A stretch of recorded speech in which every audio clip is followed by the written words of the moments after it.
Hello, I'm Karl Philips. I'm from Belgium. I'm in residency at Homesession for 2 months here in Barcelona. The project that I'm doing here is part of a bigger scale project. We are working now already for 1 year on an exhibition. It will be a traveling exhibition, and the exhibition's name is Golden Hour. And Golden Hour is an exhibition that's walking constantly on the thin line between tourism and migration. And that means that those two worlds, who were separate in the past, are like slowly on moving into each other. And one of the works we produced last year was keel hauling. And keel hauling was a sculpture of a ship. And there were hammocks hanging under the ship, and against this ship were 32 flat screens, and on these 32 flat screens are 350 videos of YouTube, and they are selected based on just what YouTube suggests me.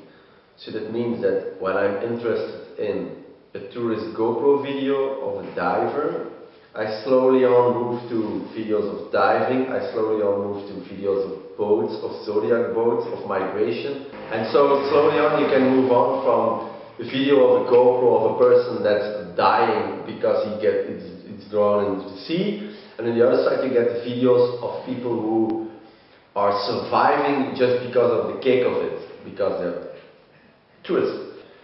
And to come back on this work of keel hauling, for example, the people can take place in the hammocks under the boat, and because all the videos are made by hand, the horizontal line goes up and down.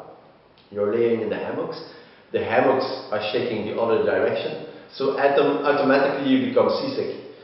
And keel hauling, the name comes from keelhalen, it's from the Holland ship company in the more colonial period. Keel hauling was a punishment when they want to punish somebody on their society. When the ship is a small society, they hang a rope around this person and pull the person under their ship.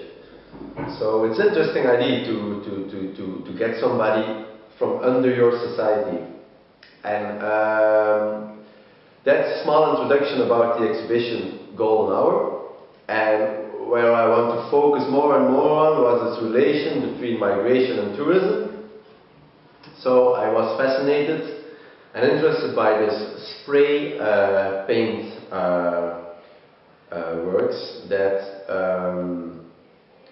has a history in South America.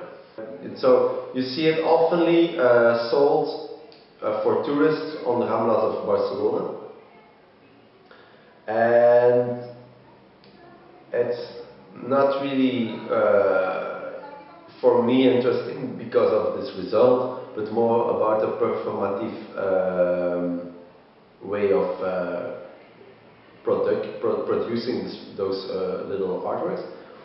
But also the position between the person who makes it on the Ramblas and the tourists, and what is the person who's making this painting expecting from the tourists, and what are the expectations of the tourists, people from a foreign country that they're visiting. This 90s technique of sunsets and planets and stars and pyramids are produced very technically, very fast, in a very impressive style, and very focused on the performance part. And I wanted to go deeper into that and learn it.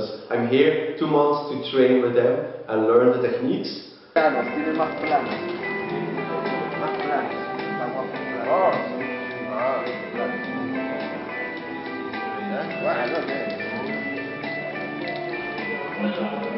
Pero lo hace por dinero, lo hace por deporte. Por eso no lo hace por dinero. A ver, pusiste el video, a ver. So this will be for me an interesting point, because I will try to make works with the techniques. I learned it for 2 months on the street, but I start to combine them with logos of transaction, because that's the whole thing, I think, in this migration tourism part.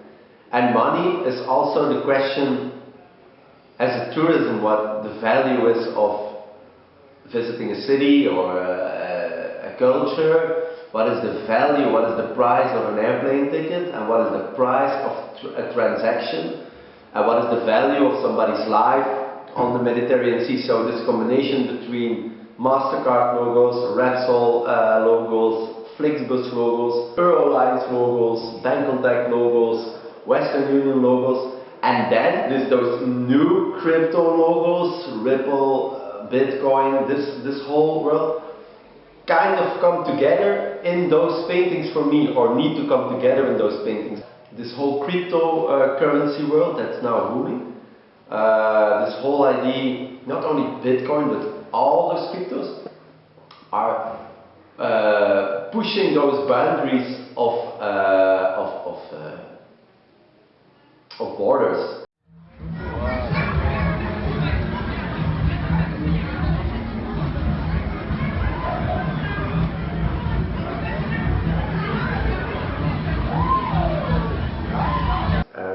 And this whole crypto world is kind of projection for us and a bright future of skyscrapers and islands and palm trees and basically what you do in those paintings is making always a contrast between background and front, and it's about very sharp and then cloudy sharp, and this playful thing makes that there becomes perspective in this painting. The most, that's because it works with negative forms, so you put something on it, you paint your sun, you put the round object on top of it, and you paint the rest, and then you get your sun and with your planets and your... So I would love to block the logos in the future, that there is no sunrise, but that there is a MasterCard rise, or that there is a Flixbus X, and that you can play like you make pyramids, you can do the service station, and the Buffalo Grills, and the marchés, and the Ikeas, and the industrial buildings with a bit of water in the front, and then there are mirror glasses to be anonymous, and at the same time the view of the mirror glasses is reflecting in the water, and then you have the entrance, the parking place, some street lights, and the projection when it rained. And when it's raining, it's sort of a hyper-realism, economic way of landscape painting.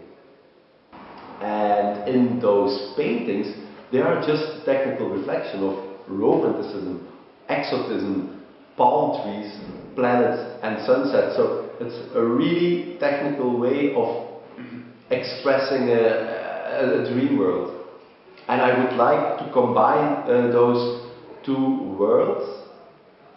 Also, what interests me a lot on those bank contact sliding ideas and the curves of the cryptocurrency world is the relation between those paintings, those set up mountains, those created skies, in relation to the master traders on YouTube all over the world, from Singapore to South America to South Africa to Europe. They're all speaking about predicting the future, try to predict how the curve will go. But it's really, really interesting that those digital currency world is influencing also the market of, for example, Africa or South America, and that there is a very freaky high level of democratizing